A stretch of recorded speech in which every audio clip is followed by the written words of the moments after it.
রাজশাহীতে এক হিন্দু মহিলার জমি দখল করা হয়েছে আর নিজের ভিটে বাঁচাতে কাতর আরতি সেই মহিলা। একজন দখল করে দিছে আর একজন আসছে এখন মুসলমান মানুষ আর এখানে করে আমরা হিন্দু মানুষ এখানে খাইলে দুটা বোন নিয়ে থাকি আমাদের পৃথিবীতে কেউ নাই। এই যে সব দখল করে দিচ্ছে দোকান দোকান রং পাইলে আমার কর্মসংস্থা ছিল দোকান আমাদের দোকান ভেঙে দিচ্ছে গাছ গাছালি কাটা বাড়ি ঘর সব সব দখল করে দিচ্ছে।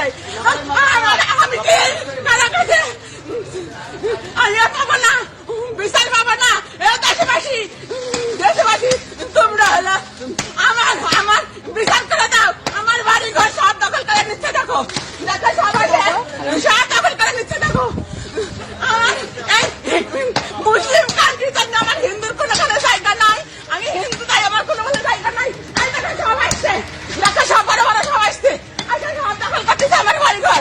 আমার একবার অর্ধেক বাড়ি ঘর দখল করেছে আমার আসছে বাড়ি ঘর দখল করতে দেখো সব ভাই আসছে এই দেখো।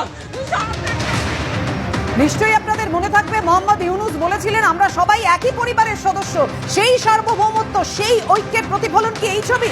কথা বলবো, আমাদের সঙ্গে রয়েছেন আমাদের প্রতিনিধি রুমা পাল। রুমা, বিশদে জানাও, নিজের ভিটে মাটি বাঁচাতে কিভাবে কাতর আরতি মহিলার সেই ছবি আমরা দেখলাম। দেখো, এই ভিডিও ভাইরাল হয়েছে এবং রাজশাহীর এই ভিডিও, সেখানে কিন্তু মায়ের আরতি কি আর্তনা কি হাহাকার করছেন এবং তার বাড়ি ঘর দর কিন্তু সেখানে দখল হয়ে যাচ্ছে। কারা দখল করছে তিনি নিজের মুখে কিন্তু সেটা বলছেন। বাংলাদেশ প্রশাসন কি সেটা শুনতে পারছেন? সব থেকে বড় প্রশ্ন এটাই। এবং এটা ঠিক যে এই ভিডিও কিন্তু কলকাতার যারা দেখেছেন, যে শ্রেণী যে ধর্মের যে বর্ণের মানুষ দেখেছেন তারা কিন্তু তার প্রতিবাদ করেছেন, তারা কিন্তু সোচ্চার হয়েছেন। কিভাবে বাংলাদেশ সরকার বলতে পারে যে এরকমটি ঘটনা ঘটছে না? একজন মায়ের আরতি, একজন মায়ের চিৎকার। এবং সব থেকে বড় কথা, আজকে 6 ডিসেম্বর 1971 সালটা মনে করিয়ে দিতে চাই আরো একবার, কারণ বাংলাদেশের ইতিহাসে কিন্তু একটা গুরুত্বপূর্ণ দিন। সেই দিন কিন্তু বাংলাদেশ সরকার, বাংলাদেশ স্বাধীন এবং সার্বভৌম রাষ্ট্র হিসেবে ভারত আনুষ্ঠানিকভাবে স্বীকৃতি দিয়েছিল। আজ সেই 6 ডিসেম্বর। দেখো, আর কটা দিন পরে 16 ডিসেম্বর বিজয় দিবস। বাংলাদেশের যেখানে মুক্তিযুদ্ধ, এই যুদ্ধের সময় এই সময়টা সেদিন শেষ হয়েছিল। দেখো, এখনো পর্যন্ত কিন্তু সেই নিপীড়ন চলছে এবং মায়ের আরতি যেভাবে এই সোশ্যাল মিডিয়াতে ছেয়ে গেছে। এবং এখানে যারা যারা দেখেছেন, আমি আরো একবার বলতে পারি, এখানে সমস্ত শ্রেণীর বর্ণের ধর্মের মানুষ কিন্তু দেখেছেন এবং সেই ভিডিও দেখার পর কিন্তু তারা সোচ্চার হয়েছেন, নিন্দা করছেন কিভাবে একজনের বাড়ি গর্দর সমস্ত কিন্তু এখানে দখল হয়ে যাচ্ছে। প্রশাসন কি করছে, বাংলাদেশ সরকার কি করছেন? তারা বলছেন যে এরকমটা ঘটছে না, কিন্তু এইভাবে ঘটছে সেটা কিন্তু পুরোপুরি সোশ্যাল মিডিয়ায় আসছে। তাহলে এটা কি, এটা সত্যতা কি রয়েছে? বাংলাদেশ সরকার কি সেই জবাব দিতে পারবে?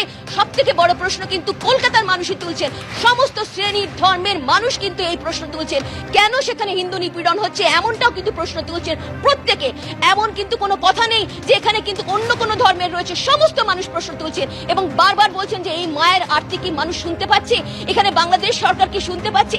এখানে হাহাকার করছে, তার বাড়িঘর তোর কিন্তু যেভাবে দখল হয়ে যাচ্ছে, চিৎকার করছে, তার দোকানপাট দখল হয়ে যাচ্ছে এবং কারা দখল করছে তার মুখেই কিন্তু আমরা শুনতে পাচ্ছি। এটা কিন্তু কোনোভাবেই তারা ধামাচাপা দিতে পারবেন না যে এরকমটা ঘটছে না। এর প্রশ্ন কিন্তু বাংলাদেশ সরকারকে দিতে হবে, এমনটাই কিন্তু সমস্ত মানুষ প্রশ্ন তুলছেন। একদমই মানুষ প্রশ্ন তুলছে, গোটা বিশ্ব জুড়ে প্রতিবাদ জানানো হচ্ছে। বাংলাদেশের অন্তর্বর্তীকালীন সরকারের পদক্ষেপ কোথায়? কেন কোনো ব্যবস্থা নেওয়া হচ্ছে না?